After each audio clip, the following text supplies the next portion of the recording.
Ketika kita berbicara tentang raksasa ekonomi global, seringkali fokus kita tertuju pada AS atau Tiongkok.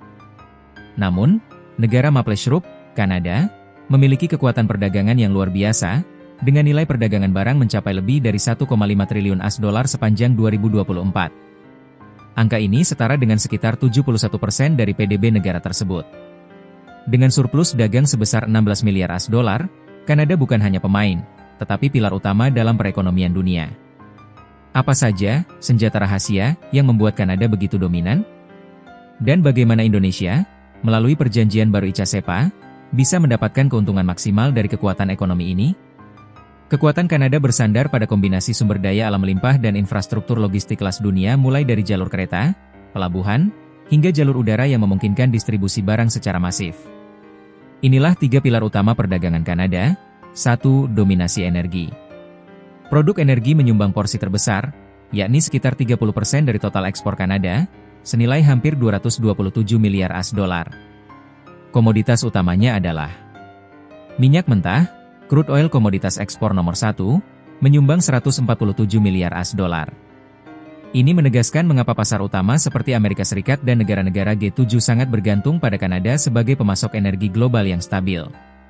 Petroleum gas, ekspor senilai 14 miliar AS dolar, memperkuat posisinya di tengah transisi energi global. 2 sektor strategis, emas dan farmasi. Kanada adalah salah satu produsen emas terbesar di dunia, dengan ekspor komoditas ini mencapai 39 miliar AS dolar. Selain itu, sektor farmasi dan obat-obatan juga menonjol dengan nilai perdagangan 28 miliar AS dolar. 3. Fenomena otomotif. Industri otomotif menampilkan fenomena unik.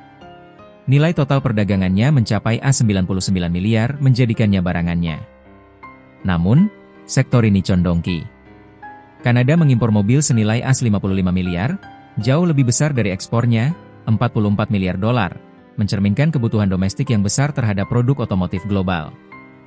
Hubungan ekonomi Indonesia dan Kanada akan memasuki babak baru yang bersejarah. Di sela-sela kunjungan kerja di Ottawa, Presiden Prabowo Subianto dan Perdana Menteri Kanada Mark Carney menandatangani Indonesia-Kanada Comprehensive Economic Partnership Agreement, ICA-SEPA.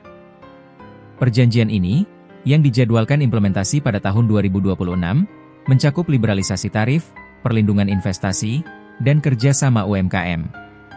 Ini adalah kabar baik untuk Indonesia karena hapusnya tarif. Kanada akan menghapus 90,5% tarif impor untuk produk-produk Indonesia. Ini adalah persentase yang sangat tinggi, membuka akses pasar secara masif. Proyeksi eksplosif.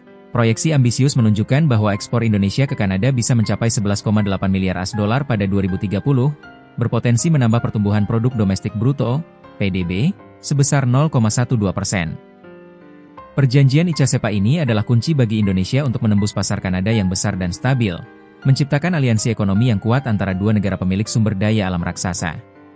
Kekuatan perdagangan Kanada yang mencapai 1,5 triliun AS dolar, yang ditopang oleh dominasi minyak mentah dan infrastruktur yang efisien, menjadikannya mitra dagang yang tak ternilai. Dengan ditandatanganinya ICA-SEPA, Indonesia kini memiliki peluang emas untuk mengakses hampir seluruh produk kita bebas dari tarif. Ini bukan hanya tentang menjual, tetapi tentang memperkuat posisi Indonesia di tatanan ekonomi global melalui kemitraan strategis yang stabil dan berkelanjutan.